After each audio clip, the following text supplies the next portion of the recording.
जय श्री राम दोस्तों। आज हम लोग बात करने वाले हैं 13 नवंबर 2025 का जो दिन है वो किस प्रकार से अच्छा है, वहाँ से आपको क्या क्या एक्सपेक्टेशंस रखने चाहिए। और अगर आपके घर में किसी का जन्म हुआ है 13 नवंबर 2025 को, तो उनकी कुंडली कैसी हो सकती है, उनकी लाइफस्टाइल कैसी हो सकती है और आपको उनसे क्या क्या एक्सपेक्टेशन रखने चाहिए, इसके ऊपर हम लोग बात करेंगे। अब अगर लग्न के हिसाब से हम बात करें तो हर किसी की कुंडली अलग बनती है। उसमें जनरल जो स्टेटमेंट्स हम बताएंगे उसका जो इफेक्ट है वो कम होता है, लेकिन बहुत हद तक इसी के आसपास का आपको प्रिडिक्शन वहाँ पर भी मिलेगा। तो शुरू करते हैं इस दिन की राशि बताने से। राशि जो है हम यहाँ पर चंद्रमा की राशि लेते हैं और चंद्रमा जो है इस दिन ट्रैवल कर रहे हैं सिंह राशि में। यहाँ पर आपको पूरे दिन में माघा नक्षत्र देखने को मिलेगा और शाम को 7:30 बजे के बाद आपको पूर्व फाल्गुनी नक्षत्र देखने को मिलेगा। ये दोनों भी बड़े राजसिक और कारभार जिसको हम बोलते हैं, जहाँ पर हमारे राजकीय जो निर्णय होते हैं, जहाँ पर लॉ एंड ऑर्डर काम करता है, जहाँ पर पॉलिटिक्स चलती है, इस प्रकार के नक्षत्र है और बहुत ही ज़्यादा इनके ऊपर राजकीय इन्फ्लुएंस रहता है।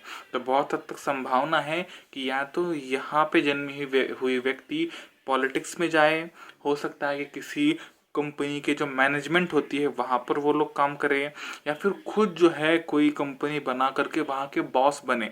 माने जो ऑर्डर देने का काम होता है वो पूरा काम इनकी तरफ हो सकता है।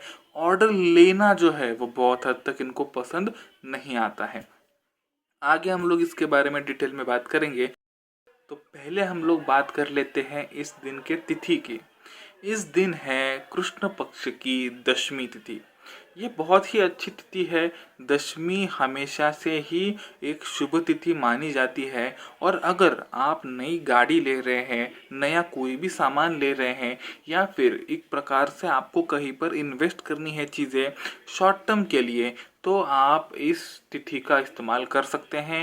ये बहुत ही शुभ तिथि होती है। इसमें आपको परेशान होने की ज़रूरत नहीं कि कुछ अशुभ ना हो जाए, इस बात का डर आप दिमाग से निकाल सकते हैं। हालांकि इसी टाइम में गुरु वक्री है, तो सोना वगैरह या फिर जो लॉन्ग टर्म इन्वेस्टमेंट है उसके ऊपर ध्यान ना दे। लेकिन जो डिप्रिशिएटिंग एसेट्स है, माने गाड़ी हो गई, एक प्रकार से आपका जो कॉस्मेटिक्स के साहित्य हो गए, कुछ इलेक्ट्रॉनिक्स के साहित्य हो गए, आप कुछ जूते वगैरह ऐसे जो चीज़ें होती है वो अगर आप लेना चाहते हो, तांबे के जो बर्तन होते हैं वो अगर आप लेना चाहते हो, तो ये दिन बड़ा अच्छा है। आप इस दिन शॉपिंग कर सकते हो, करनी चाहिए। क्योंकि ये गुरुवार का दिन है, तो इस दिन मैं आपको सजेस्ट करूंगा पीले वस्त्र ज़रूर से पहने। और साथ ही साथ क्योंकि शुक्र जो है वो अपनी खुद की राशि में है, तो इस पूरे हफ्ते में आप वाइट पहन सकते हो। वाइट बहुत ही लकी जाएगा आपके लिए। ऑरेंज या फिर पिंक, ये जो दो रंग है आप अवॉइड कीजिए पहनना इस हफ्ते में। पूरा संक्रांति आने तक आप वेट कर सकते हो, क्योंकि सूर्य देव जो है वो नीच राशि में प्रवास कर रहे हैं। क्योंकि सूर्य देव नीच राशि में प्रवास कर रहे हैं और चंद्रमा सिंह की राशि में है 13 नवंबर 2025 के दिन, इसीलिए उस दिन जो भी व्यक्ति पैदा हुई होगी वो किसी और राज्य में राजा बनकर जाएंगे। यानी मैं किसी एक राज्य का राजा हूँ और मुझे किसी कारणवश या तो मेरे परिवार का एग्जीक्यूशन कर दिया है, या तो मेरा राजपाट जो है वो जा चुका है और इसी कारण मैं दूसरे राज्य में बंदी हूँ। इस प्रकार से मुझे वहाँ पे जाना पड़ रहा है। तो ये जो सिचुएशन होती है वो एक तरीके से प्रेशर क्रिएट करने वाली होती है।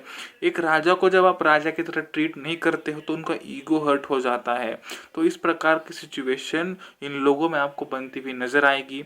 साथ ही साथ जो भी लोग जिनकी भी कुंडली में सूर्य नीच राशि के हैं, वहां पर भी आपको सेम ही फीलिंग आएगी कि मैं किसी और जगह पर जाकर फंस गया। जितनी मेरी क्वालिटी है उतना मुझे यहाँ पर वैल्यू नहीं मिल पा रही है। ये फीलिंग आपको थ्रू आउट ये पूरा महीना मिलेगी।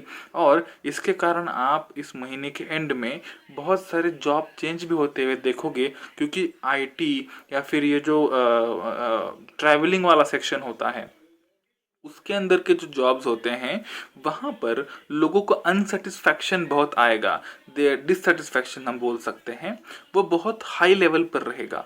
पीपल विल थिंक कि मेरी तो इससे बेटर वैल्यू है, मैं जितना डिज़र्व करता हूँ उतना मुझे नहीं मिल रहा है, तो इससे अच्छा ठीक है मैं कहीं और पर जॉब देख लेता हूँ। तो आपको ये जो करेज है जॉब चेंज करने का, वो बहुत लोगों में देखने को मिलेगा, बहुत सारे जॉब्स चेंज हो भी जाएंगे। साथ ही साथ ये जो नेचर है इस दिन में जन्मे हुए बच्चों का, वो भी इसी प्रकार से होगा। वो अपनी मातृभूमि से कहीं पर दूर हूँ, या फिर मेरे को उतना प्यार नहीं मिल पाता जितना मैं डिज़र्व करता हूँ, मेरे घर वाले मुझे उतना सपोर्ट नहीं करते जितना मैं डिज़र्व करता हूँ, इससे बेटर कैपेबिलिटी मेरे में है, ये फीलिंग उनको थ्रू आउट रहेगी। अब जिस भी व्यक्ति के दशम स्थान में कोई भी अच्छा ग्रह बैठ जाए, या फिर उसकी क्वालिटी बहुत बढ़िया हो, दशम भाव का स्वामी किसी अच्छे घर में जाकर बैठ जाए, त्रिकोण में बैठ जाए, तो उस केस में वो बच्चा जो है वो खुद को प्रूव कर पाएगा कि नहीं, मैं सच में बड़ा ही कैपेबल आदमी हूँ, और आप जो है वो बचपन से मुझे अंडररेटेड समझते आ रहे हैं। या तो ये चीज़ होगी, या फिर अगर दशम स्थान का जो स्वामी है वो कहीं पर खराब बैठ गया, कहीं षष्ठम अष्टम और 12वें घर में अगर बैठ गया, तो उस केस में ये व्यक्ति प्रूफ करने के लिए बहुत टाइम लगाएगी और खुद को प्रूव कर पाएंगे, लेकिन उसमें उनकी पूरी जो उम्र है उसी में बीत जाएगी। इस प्रकार से पूरा ये जो 13 नवंबर का दिन है, ये आपको शुभ या अशुभ आपके राशि के अनुसार या फिर आपके ग्रहों की पोजीशन के अनुसार आपको फील होगा। अब ज़रा स्पेसिफिक राशियों की बात करते हैं। देखिए, सिंह राशि के लिए तो पिछला महीना उतना शुभ नहीं था, लेकिन आप इस दिन में एक्सपेक्ट कर सकते हैं कि आपके लिए दिन जो है वो अच्छा जाएगा। कर्क राशि वाले, मिथुन राशि वाले, और साथ ही साथ जितनी भी लिक्विड राशियां हैं, यानी वृश्चिक और मीन, इनके लिए काफ़ी बढ़िया ये दिन माना जाएगा। इनके लिए बहुत ही अच्छा टाइम है, ऐसा आप बोल सकते हो। मीन राशि वालों के लिए हो सकता है कि थोड़ा सा जो मन में है द्विधा दबाव रहे, क्योंकि छठे घर में बैठ जाएगा चंद्रमा उसके बाद, इसीलिए हो सकता है कि थोड़ी बहुत मलाल रहे मन में, थोड़ा बहुत अप्स एंड डाउन्स की फीलिंग आए, लेकिन ओवरऑल जो है काफ़ी अच्छा दिन है। इसमें आपके साथ दुर्घटनाएं या फिर बुरे घटना शायद से ना हो। जो कुंभ राशि वाले हैं और जो वृषभ राशि वाले हैं, उनके साथ हो सकता है कि आपके मेडिकल फील्ड में बहुत ज़्यादा आपका रिलेशन आए, हो सकता है कि आप बीमार पड़ जाओ, थोड़ा बहुत स्क्रैचेस या फिर स्किन के ऊपर कोई रैशेस आना बड़े ही आम बात आपके लिए है, तो इसकी चिंता ना करें, ये लॉन्ग टर्म के लिए नहीं है, लेकिन इससे आपको थोड़ी सी तकलीफ होगी। अगर हम बात करें मेष राशि वालों के लिए, धनु राशि वालों के लिए, और साथ ही साथ कन्या राशि वालों के लिए, तो ये दिन एक तरीके से न्यूट्रल दिन है। आप ज़्यादा अच्छा एक्सपेक्टेशंस नहीं रख सकते, और ज़्यादा बुरा भी आपके साथ कुछ नहीं होगा। तो बिल्कुल आप प्रिपेयर कीजिए अपने आप को फॉर बेटर डे टुमारो, है ना। आज का दिन अच्छा नहीं है या फिर उतना लुभावना नहीं लग रहा, तो भी परेशान होने की बात नहीं है, इवेंचुअली आपका भी दिन आएगा। तो ये थी 13 नवंबर 2025 के बारे में पूरी जानकारी।